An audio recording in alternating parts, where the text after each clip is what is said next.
श्रीशिवप्रदोषस्तोत्रम्।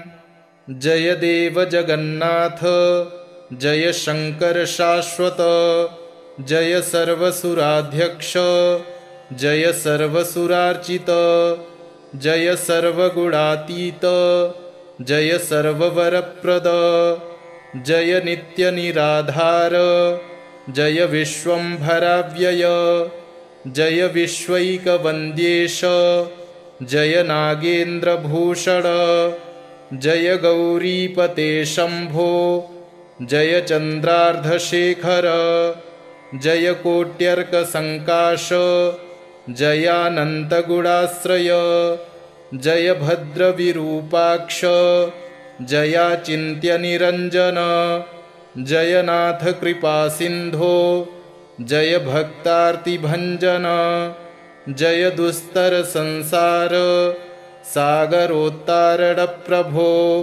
प्रसीद मे महादेव, संसारार्तस्य खिद्यतः, सर्वपापक्षयं कृत्वा रक्ष मां परमेश्वर, महादारिद्र्यमग्नस्य महापापहतस्य च, महाशोकनिविष्टस्य महारोगातुरस्य च, ऋणभारपरीतस्य दह्यमानस्य कर्मभिः ग्रहैः प्रपीड्यमानस्य, प्रसीद मम शंकर। दरिद्रः प्रार्थयेद्देवं प्रदोषे गिरिजापतिम्, अर्थाढ्यो वाथ राजा वा प्रार्थयेद्देवमीश्वरम्, दीर्घमायुः सदारोग्यं कोशवृद्धिर्बलोन्नतिः, ममास्तु नित्यमानन्दः प्रसादात्तव शंकर। शत्रवः संक्षयं यान्तु, प्रसीदन्तु मम प्रजाः, नश्यन्तु दस्यवो राष्ट्रे, जनाः सन्तु निरापदः, दुर्भिक्षमरिसन्तापाः शमं यान्तु महीतले, सर्वसस्यसमृद्धिश्च भूयात् सुखमया दिशः। एवमाराधयेद्देवं पूजान्ते गिरिजापतिं, ब्राह्मणान् भोजयेत्पश्चात् दक्षिणाभिश्च पूजयेत्, सर्वपापक्षयकरी सर्वरोगनिवारणी शिवपूजा मयाख्याता, सर्वाभीष्टफलप्रदा। श्रीशिवरक्षास्तोत्रम् विनियोगः। ॐ अस्य श्रीशिवरक्षास्तोत्रमन्त्रस्य याज्ञवल्क्य ऋषिः श्रीसदाशिवो देवता अनुष्टुप् छन्दः। श्रीसदाशिवप्रीत्यर्थं शिवरक्षास्तोत्र पाठे विनियोगः। चरितं देवदेवस्य महादेवस्य पावनम्, अपारं परमोदारं चतुर्वर्गस्य साधनं, गौरीविनायकोपेतं पञ्चवक्त्रं त्रिनेत्रकं, शिवं ध्यात्वा दशभुजं शिवरक्षां पठेन्नरः। गंगाधरः शिरः पातु भालमर्धेन्दुशेखरः, नयने मदनध्वंसी कर्णौ सर्पविभूषणः, घ्राणं पातु पुरारातिर्मुखं पातु जगत्पतिः, जिह्वां वागीश्वरः पातु कन्धरां शितिकन्धरः, श्रीकण्ठः पातु मे कण्ठं स्कन्धौ विश्वधुरन्धरः, भुजौ भूभारसंहर्ता करौ पातु पिनाग्ध्रिक, हृदयं शंकरः पातु जठरं गिरिजापतिः, नाभिं मृत्युञ्जयः पातु कटिव्याघ्रजिनाम्बरः, सक्थिनी पातु दीनार्त शरणागतवत्सलः, ऊरू महेश्वरः पातु जानुनी जगदीश्वरः, जङ्घे पातु जगत्कर्ता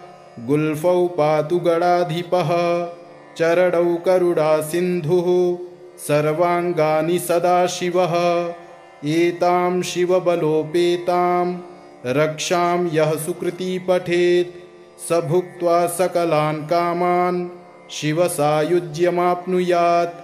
ग्रहभूतपिशाचाद्यास्त्रैलोक्ये विचरन्ति ये दूरादाशु पलायन्ते शिवनामाभिरक्षणात्। अभयं करनामेदं कवचं पार्वतीपतेः भक्त्या बिभर्ति यः कण्ठे तस्य वश्यं जगत्त्रयम्। इमां नारायणः स्वप्ने शिवरक्षां यथा दिशत प्रातरुत्थाय योगीन्द्रो याज्ञवल्क्यस्तथा लिखत। जय देव जगन्नाथ जय शंकर शाश्वत जय सर्वसुराध्यक्ष जय सर्वसुरार्चित जय सर्वगुणातीत जय सर्ववरप्रद जय नित्यनिराधार जय विश्वंभराव्यय जय विश्वैकवन्द्येश जय नागेन्द्रभूषण जय गौरीपते शंभो जय चन्द्रार्धशेखर जय कोट्यर्कसङ्काश जयानन्तगुणाश्रय जय भद्रविरूपाक्ष जयाचिन्त्यनिरञ्जन जय नाथ कृपासिन्धो जय भक्तार्तिभञ्जन जय दुस्तरसंसार सागरोत्तारणप्रभो प्रसीद मे महादेव संसारार्तस्य खिद्यतः सर्वपापक्षयं कृत्वा रक्ष मां परमेश्वर। महादारिद्र्यमग्नस्य महापापहतस्य च महाशोकनिविष्टस्य महारोगातुरस्य च ऋणभारपरीतस्य दह्यमानस्य कर्मभिः ग्रहैः प्रपीड्यमानस्य प्रसीद मम शङ्कर। दरिद्रः प्रार्थयेद्देवं प्रदोषे गिरिजापतिम् अर्थाढ्यो वाथ राजा वा प्रार्थयेद्देवमीश्वरम्। दीर्घमायुः सदारोग्यं कोशवृद्धिर्बलोन्नतिः ममास्तु नित्यमानन्दः प्रसादात्तव शङ्कर। शत्रवः संक्षयं यान्तु प्रसीदन्तु मम प्रजाः नश्यन्तु दस्यवो राष्ट्रे जनाः सन्तु निरापदः। दुर्भिक्षमरिसन्तापाः शमं यान्तु महीतले सर्वसस्यसमृद्धिश्च भूयात् सुखमया दिशः। एवमाराधयेद्देवं पूजान्ते गिरिजापतिं ब्राह्मणान् भोजयेत्पश्चात् दक्षिणाभिश्च पूजयेत्। सर्वपापक्षयकरी सर्वरोगनिवारणी शिवपूजा मया ख्याता सर्वाभीष्टफलप्रदा। चरितं देवदेवस्य महादेवस्य पावनम् अपारं परमोदारं चतुर्वर्गस्य साधनं। गौरीविनायकोपेतं पञ्चवक्त्रं त्रिनेत्रकं शिवं ध्यात्वा दशभुजं शिवरक्षां पठेन्नरः। गङ्गाधरः शिरः पातु भालमर्धेन्दुशेखरः नयने मदनध्वंसी कर्णौ सर्पविभूषणः। घ्राणं पातु पुरारातिर्मुखं पातु जगत्पतिः जिह्वां वागीश्वरः पातु कन्धरां शितिकन्धरः। श्रीकण्ठः पातु मे कण्ठं स्कन्धौ विश्वधुरन्धरः। भुजौ भूभारसंहर्ता करौ पातु पिनाग्ध्रिक। हृदयं शङ्करः पातु जठरं गिरिजापतिः। नाभिं मृत्युञ्जयः पातु कटिव्याघ्रजिनाम्बरः। सक्थिनी पातु दीनार्त शरणागतवत्सलः। ऊरु महेश्वरः पातु जानुनी जगदीश्वरः।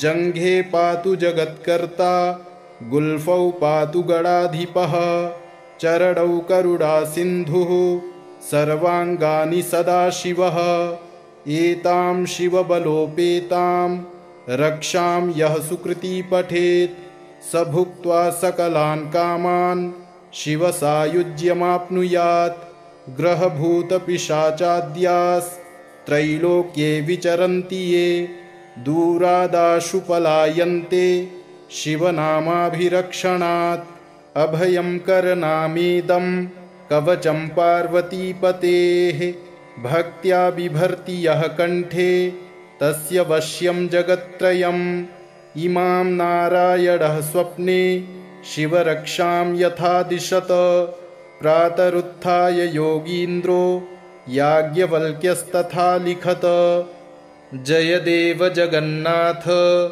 जय शङ्कर शाश्वत जय सर्वसुराध्यक्ष जय सर्वसुरार्चित जय सर्वगुणातीत जय सर्ववरप्रद जय नित्यनिराधार जय विश्वम्भराव्यय जय विश्वैकवन्द्येश जय नागेन्द्रभूषण जय गौरीपते शम्भो जय चन्द्रार्धशेखर जय कोट्यर्कसङ्काश जयानन्तगुणाश्रय जय भद्रविरूपाक्ष जयाचिन्त्यनिरञ्जन जयनाथ कृपासिन्धो जय भक्तार्तिभञ्जन जय दुस्तरसंसार सागरोत्तारणप्रभो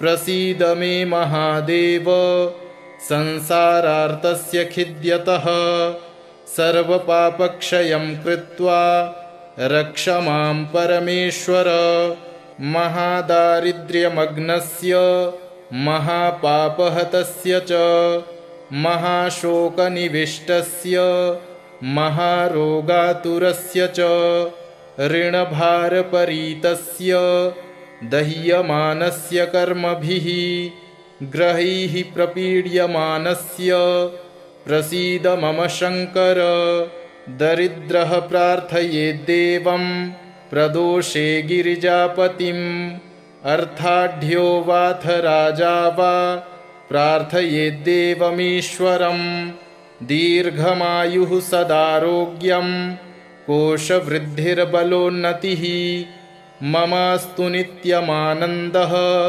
प्रसादात्तव शङ्कर शत्रवः संक्षयं यान्तु प्रसीदन्तु मम प्रजाः नश्यन्तु दस्यवो राष्ट्रे जनाः सन्तु निरापदः दुर्भिक्षमरिसन्तापाः शमं यान्तु महीतले सर्वसस्यसमृद्धिश्च भूयात् सुखमया दिशः एवमाराधयेद्देवं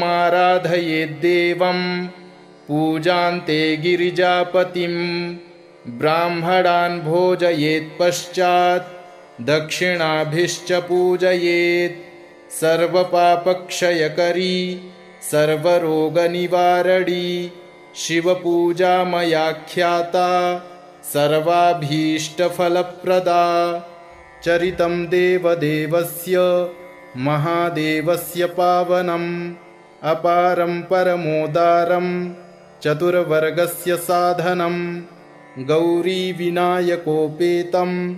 पञ्चवक्त्रं त्रिनेत्रकं शिवं ध्यात्वा दशभुजं शिवरक्षां पठेन्नरः गङ्गाधरः शिरः पातु भालमर्धेन्दुशेखरः नयने मदनध्वंसी कर्णौ सर्पविभूषणः घ्राणं पातु पुरारातिर्मुखं पातु जगत्पतिः जिह्वां वागीश्वरः पातु कन्धरां शितिकन्धरः श्रीकण्ठः पातु मे कण्ठं स्कन्धौ विश्वधुरन्धरः भुजौ भूभारसंहर्ता करौ पातु पिनाग्ध्रिक हृदयं शङ्करः पातु जठरं गिरिजापतिः नाभिं मृत्युञ्जयः पातु कटिव्याघ्रजिनाम्बरः सक्थिनी पातु दीनार्त शरणागतवत्सलः ऊरु महेश्वरः पातु जानुनी जगदीश्वरः जङ्घे पातु जगत्कर्ता गुल्फौ पातु गणाधिपः चरणौ करुणासिन्धुः सर्वाङ्गानि सदाशिवः एतां शिवबलोपेतां रक्षां यः सुकृती पठेत् स भुक्त्वा सकलान् कामान् शिवसायुज्यमाप्नुयात् ग्रहभूतपिशाचाद्यास्त्रैलोक्ये विचरन्ति ये दूरादाशु पलायन्ते शिवनामाभिरक्षणात् अभयं करनामेदं कवचं पार्वतीपतेः भक्त्या बिभर्ति यः कण्ठे तस्य वश्यं जगत्त्रयम् इमां नारायणः स्वप्ने शिवरक्षां यथा दिशत प्रातरुत्थाय योगीन्द्रो याज्ञवल्क्यस्तथा लिखत जय देव जगन्नाथ जय शङ्कर शाश्वत जय सर्वसुराध्यक्ष जय सर्वसुरार्चित जय सर्वगुणातीत जय सर्ववरप्रद जय नित्यनिराधार जय विश्वम्भराव्यय जय विश्वैकवन्द्येश जय नागेन्द्रभूषण जय गौरीपते शम्भो जय चन्द्रार्धशेखर जय कोट्यर्कसङ्काश जयानन्तगुणाश्रय जय भद्रविरूपाक्ष जयाचिन्त्यनिरञ्जन जयनाथ कृपासिन्धो जय भक्तार्तिभञ्जन जय दुस्तरसंसार सागरोत्तारणप्रभो प्रसीद मे महादेव संसारार्तस्य खिद्यतः सर्वपापक्षयं कृत्वा रक्ष मां परमेश्वर महादारिद्र्यमग्नस्य महापापहतस्य च महाशोकनिविष्टस्य महारोगातुरस्य च ऋणभारपरीतस्य दह्यमानस्य कर्मभिः ग्रहैः प्रपीड्यमानस्य प्रसीद मम शङ्कर दरिद्रः प्रार्थयेद्देवं प्रदोषे गिरिजापतिम् अर्थाढ्यो वाथ राजा वा प्रार्थयेद्देवमीश्वरं दीर्घमायुः सदारोग्यं कोशवृद्धिर्बलोन्नतिः ममास्तु नित्यमानन्दः प्रसादात्तव शङ्कर शत्रवः संक्षयं यान्तु प्रसीदन्तु मम प्रजाः नश्यन्तु दस्यवो राष्ट्रे जनाः सन्तु निरापदः दुर्भिक्षमरिसन्तापाः शमं यान्तु महीतले सर्वसस्यसमृद्धिश्च भूयात् सुखमया दिशः एवमाराधयेद्देवं पूजान्ते गिरिजापतिं ब्राह्मणान् भोजयेत्पश्चात् दक्षिणाभिश्च पूजयेत् सर्वपापक्षयकरी सर्वरोगनिवारणी शिवपूजा मया ख्याता सर्वाभीष्टफलप्रदा चरितं देवदेवस्य महादेवस्य पावनम् अपारं परमोदारं चतुर्वर्गस्य साधनं गौरीविनायकोपेतं पञ्चवक्त्रं त्रिनेत्रकं शिवं ध्यात्वा दशभुजं शिवरक्षां पठेन्नरः गङ्गाधरः शिरः पातु भालमर्धेन्दुशेखरः नयने मदनध्वंसी कर्णौ सर्पविभूषणः घ्राणं पातु पुरारातिर्मुखं पातु जगत्पतिः जिह्वां वागीश्वरः पातु कन्धरां शितिकन्धरः श्रीकण्ठः पातु मे कण्ठं स्कन्धौ विश्वधुरन्धरः भुजौ भूभारसंहर्ता करौ पातु पिनाग्ध्रिक हृदयं शङ्करः पातु जठरं गिरिजापतिः नाभिं मृत्युञ्जयः पातु कटिव्याघ्रजिनाम्बरः सक्थिनी पातु दीनार्त शरणागतवत्सलः ऊरु महेश्वरः पातु जानुनी जगदीश्वरः जङ्घे पातु जगत्कर्ता गुल्फौ पातु गणाधिपः चरणौ करुणासिन्धुः सर्वाङ्गानि सदाशिवः एतां शिवबलोपेतां रक्षां यः सुकृती पठेत् स भुक्त्वा सकलान् कामान् शिवसायुज्यमाप्नुयात् ग्रहभूतपिशाचाद्यास्त्रैलोक्ये विचरन्ति ये दूरादाशु पलायन्ते शिवनामाभिरक्षणात् अभयं करनामेदं कवचं पार्वतीपतेः भक्त्या बिभर्ति यः कण्ठे तस्य वश्यं जगत्त्रयम् इमां नारायणः स्वप्ने शिवरक्षां यथा दिशत प्रातरुत्थाय योगीन्द्रो याज्ञवल्क्यस्तथा लिखत जय देव जगन्नाथ जय शङ्कर शाश्वत जय सर्वसुराध्यक्ष जय सर्वसुरार्चित जय सर्वगुणातीत जय सर्ववरप्रद जय नित्यनिराधार जय विश्वम्भराव्यय जय विश्वैकवन्द्येश जय नागेन्द्रभूषण जय गौरीपते शम्भो जय चन्द्रार्धशेखर जय कोट्यर्कसङ्काश जयानन्तगुणाश्रय जय भद्रविरूपाक्ष जयाचिन्त्यनिरञ्जन जयनाथ कृपासिन्धो जय भक्तार्तिभञ्जन जय दुस्तरसंसार सागरोत्तारणप्रभो प्रसीद मे महादेव संसारार्तस्य खिद्यतः सर्वपापक्षयं कृत्वा रक्ष मां परमेश्वर महादारिद्र्यमग्नस्य महापापहतस्य च महाशोकनिविष्टस्य महारोगातुरस्य च ऋणभारपरीतस्य दह्यमानस्य कर्मभिः ग्रहैः प्रपीड्यमानस्य प्रसीद मम शङ्कर दरिद्रः प्रार्थयेद्देवं प्रदोषे गिरिजापतिम् अर्थाढ्यो वाथ राजा वा प्रार्थयेद्देवमीश्वरम् दीर्घमायुः सदारोग्यं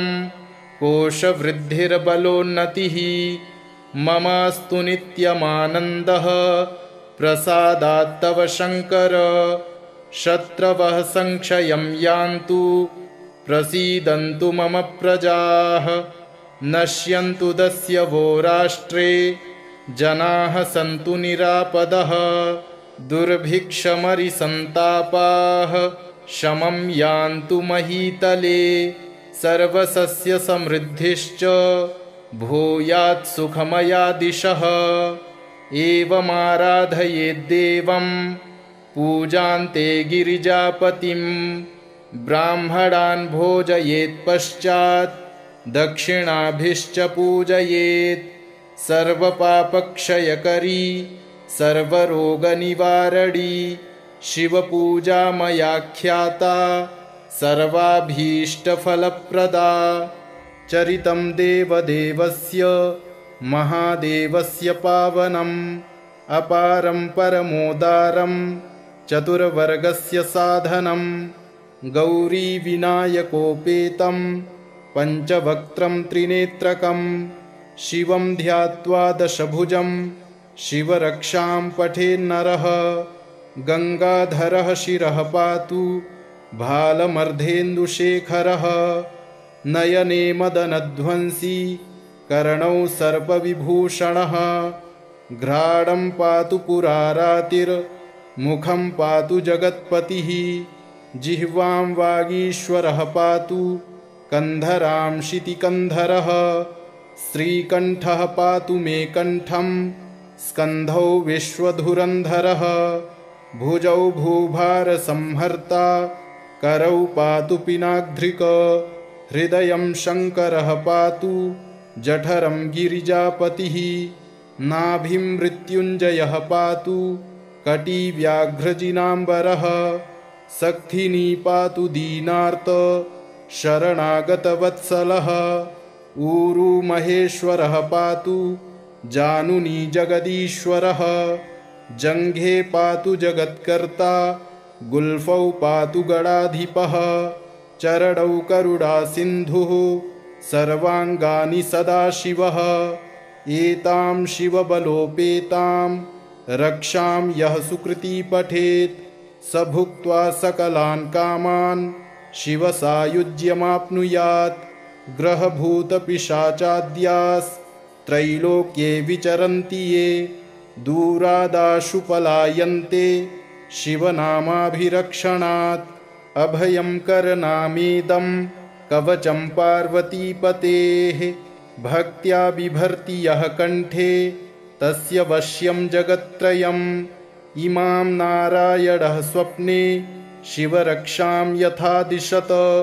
प्रातरुत्थाय योगीन्द्रो याज्ञवल्क्यस्तथा लिखत जय देव जगन्नाथ जय शङ्कर शाश्वत जय सर्वसुराध्यक्ष जय सर्वसुरार्चित जय सर्वगुणातीत जय सर्ववरप्रद जय नित्यनिराधार जय विश्वम्भराव्यय जय विश्वैकवन्द्येश जय नागेन्द्रभूषण जय गौरीपते शम्भो जय चन्द्रार्धशेखर जय कोट्यर्कसङ्काश जयानन्तगुणाश्रय जय भद्रविरूपाक्ष जयाचिन्त्यनिरञ्जन जयनाथ कृपासिन्धो जय भक्तार्तिभञ्जन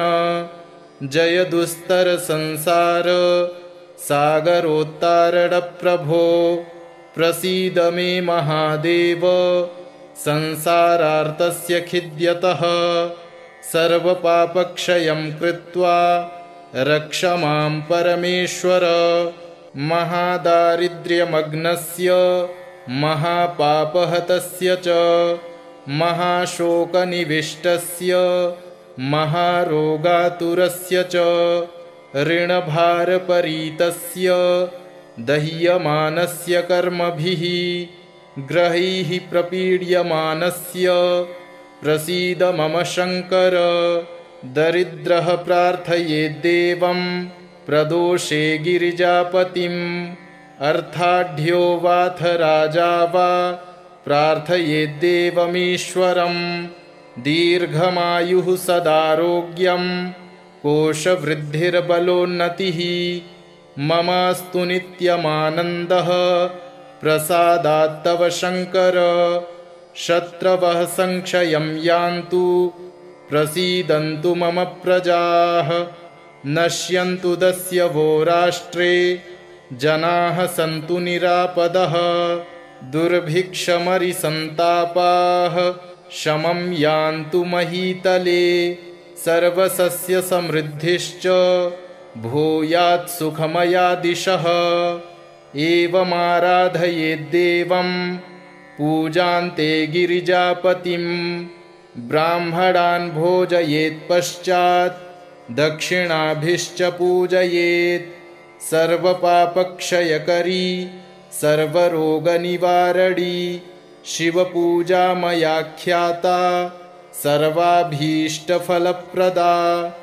चरितं देवदेवस्य महादेवस्य पावनम् अपारं परमोदारं चतुर्वर्गस्य साधनं गौरीविनायकोपेतं पञ्चवक्त्रं त्रिनेत्रकं शिवं ध्यात्वा दशभुजं शिवरक्षां पठेन्नरः गङ्गाधरः शिरः पातु भालमर्धेन्दुशेखरः नयने मदनध्वंसी कर्णौ सर्पविभूषणः घ्राणं पातु पुरारातिर्मुखं पातु जगत्पतिः जिह्वां वागीश्वरः पातु कन्धरां शितिकन्धरः श्रीकण्ठः पातु मे कण्ठं स्कन्धौ विश्वधुरन्धरः भुजौ भूभारसंहर्ता करौ पातु पिनाग्ध्रिक हृदयं शङ्करः पातु जठरं गिरिजापतिः नाभिं मृत्युञ्जयः पातु कटिव्याघ्रजिनाम्बरः सक्थिनी पातु दीनार्त शरणागतवत्सलः ऊरू महेश्वरः पातु जानुनी जगदीश्वरः जङ्घे पातु जगत्कर्ता गुल्फौ पातु गणाधिपः चरणौ करुणासिन्धुः सर्वाङ्गानि सदाशिवः एतां शिवबलोपेतां रक्षां यः सुकृती पठेत् स भुक्त्वा सकलान् कामान् शिवसायुज्यमाप्नुयात् ग्रहभूतपिशाचाद्यास्त्रैलोक्ये विचरन्ति ये दूरादाशु पलायन्ते शिवनामाभिरक्षणात् अभयं करनामेदं कवचं पार्वतीपतेः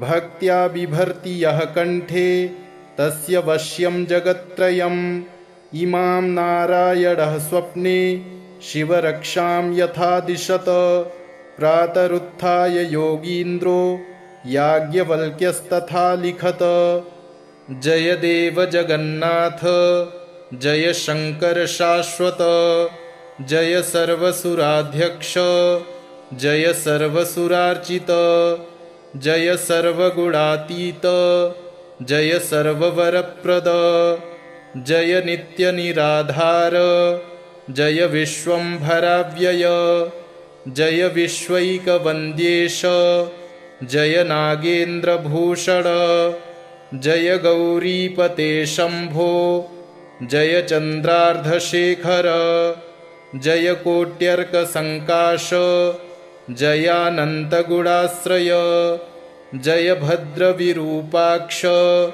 जयाचिन्त्यनिरञ्जन जयनाथ कृपासिन्धो जय भक्तार्तिभञ्जन जय दुस्तरसंसार सागरोत्तारणप्रभो प्रसीद मे महादेव संसारार्तस्य खिद्यतः सर्वपापक्षयं कृत्वा रक्ष मां परमेश्वर महादारिद्र्यमग्नस्य महापापहतस्य च महाशोकनिविष्टस्य महारोगातुरस्य च ऋणभारपरीतस्य दह्यमानस्य कर्मभिः ग्रहैः प्रपीड्यमानस्य प्रसीद मम शङ्कर दरिद्रः प्रार्थयेद्देवं प्रदोषे गिरिजापतिम् अर्थाढ्यो वाथ राजा वा प्रार्थयेद्देवमीश्वरम् दीर्घमायुः सदारोग्यं कोशवृद्धिर्बलोन्नतिः ममास्तु नित्यमानन्दः प्रसादात्तव शङ्कर शत्रवः संक्षयं यान्तु प्रसीदन्तु मम प्रजाः नश्यन्तु दस्यवो राष्ट्रे जनाः सन्तु निरापदः दुर्भिक्षमरिसन्तापाः शमं यान्तु महीतले सर्वसस्यसमृद्धिश्च भूयात् सुखमया दिशः एवमाराधयेद्देवं पूजान्ते गिरिजापतिं ब्राह्मणान् भोजयेत्पश्चात् दक्षिणाभिश्च पूजयेत् सर्वपापक्षयकरी सर्वरोगनिवारणी शिवपूजा मया ख्याता सर्वाभीष्टफलप्रदा चरितं देवदेवस्य महादेवस्य पावनम् अपारं परमोदारं चतुर्वर्गस्य साधनं गौरीविनायकोपेतं पञ्चवक्त्रं त्रिनेत्रकं शिवं ध्यात्वा दशभुजं शिवरक्षां पठेन्नरः। गङ्गाधरः शिरः पातु भालमर्धेन्दुशेखरः। नयने मदनध्वंसी कर्णौ सर्पविभूषणः। घ्राणं पातु पुरारातिर्मुखं पातु जगत्पतिः। जिह्वां वागीश्वरः पातु कन्धरां शितिकन्धरः। श्रीकण्ठः पातु मे कण्ठं स्कन्धौ विश्वधुरन्धरः। भुजौ भूभारसंहर्ता करौ पातु पिनाग्ध्रिक। हृदयं शङ्करः पातु जठरं गिरिजापतिः। नाभिं मृत्युञ्जयः पातु कटिव्याघ्रजिनाम्बरः। सक्थिनी पातु दीनार्त शरणागतवत्सलः। ऊरु महेश्वरः पातु जानुनी जगदीश्वरः। जङ्घे पातु जगत्कर्ता गुल्फौ पातु गणाधिपः। चरणौ करुणासिन्धुः सर्वाङ्गानि सदाशिवः। एतां शिवबलोपेतां रक्षां यः सुकृती पठेत् स भुक्त्वा सकलान् कामान् शिवसायुज्यमाप्नुयात्। ग्रहभूतपिशाचाद्यास्त्रैलोक्ये विचरन्ति ये दूरादाशु पलायन्ते शिवनामाभिरक्षणात्। अभयं करनामेदं कवचं पार्वतीपतेः। भक्त्या बिभर्ति यः कण्ठे तस्य वश्यं जगत्त्रयम्। इमां नारायणः स्वप्ने शिवरक्षां यथा दिशत। प्रातरुत्थाय योगीन्द्रो याज्ञवल्क्यस्तथा लिखत। जय देव जगन्नाथ जय शङ्कर शाश्वत। जय सर्वसुराध्यक्ष जय सर्वसुरार्चित। जय सर्वगुणातीत जय सर्ववरप्रद। जय नित्यनिराधार जय विश्वम्भराव्यय। जय विश्वैकवन्द्येश जय नागेन्द्रभूषण। जय गौरीपते शम्भो जय चन्द्रार्धशेखर। जय कोट्यर्कसङ्काश जयानन्तगुणाश्रय। जय भद्रविरूपाक्ष जयाचिन्त्यनिरञ्जन। जय नाथ कृपासिन्धो जय भक्तार्तिभञ्जन। जय दुस्तरसंसार सागरोत्तारणप्रभो। प्रसीद मे महादेव संसारार्तस्य खिद्यतः। सर्वपापक्षयं कृत्वा रक्ष मां परमेश्वर। महादारिद्र्यमग्नस्य महापापहतस्य च महाशोकनिविष्टस्य महारोगातुरस्य च ऋणभारपरीतस्य दह्यमानस्य कर्मभिः ग्रहैः प्रपीड्यमानस्य प्रसीद मम शङ्कर। दरिद्रः प्रार्थयेद्देवं प्रदोषे गिरिजापतिम्। अर्थाढ्यो वाथ राजा वा प्रार्थयेद्देवमीश्वरम्। दीर्घमायुः सदारोग्यं कोशवृद्धिर्बलोन्नतिः। ममास्तु नित्यमानन्दः प्रसादात्तव शङ्कर। शत्रवः संक्षयं यान्तु प्रसीदन्तु मम प्रजाः। नश्यन्तु दस्यवो राष्ट्रे जनाः सन्तु निरापदः। दुर्भिक्षमरिसन्तापाः शमं यान्तु महीतले। सर्वसस्यसमृद्धिश्च भूयात् सुखमया दिशः। एवमाराधयेद्देवं पूजान्ते गिरिजापतिं। ब्राह्मणान् भोजयेत्पश्चात् दक्षिणाभिश्च पूजयेत्। सर्वपापक्षयकरी सर्वरोगनिवारणी शिवपूजा मया ख्याता सर्वाभीष्टफलप्रदा। चरितं देवदेवस्य महादेवस्य पावनम् अपारं परमोदारं चतुर्वर्गस्य साधनम् गौरीविनायकोपेतं पञ्चवक्त्रं त्रिनेत्रकं शिवं ध्यात्वा दशभुजं शिवरक्षां पठेन्नरः। गङ्गाधरः शिरः पातु भालमर्धेन्दुशेखरः नयने मदनध्वंसी कर्णौ सर्पविभूषणः। घ्राणं पातु पुरारातिर्मुखं पातु जगत्पतिः जिह्वां वागीश्वरः पातु कन्धरां शितिकन्धरः। श्रीकण्ठः पातु मे कण्ठं स्कन्धौ विश्वधुरन्धरः भुजौ भूभारसंहर्ता करौ पातु पिनाग्ध्रिक। हृदयं शङ्करः पातु जठरं गिरिजापतिः नाभिं मृत्युञ्जयः पातु कटिव्याघ्रजिनाम्बरः।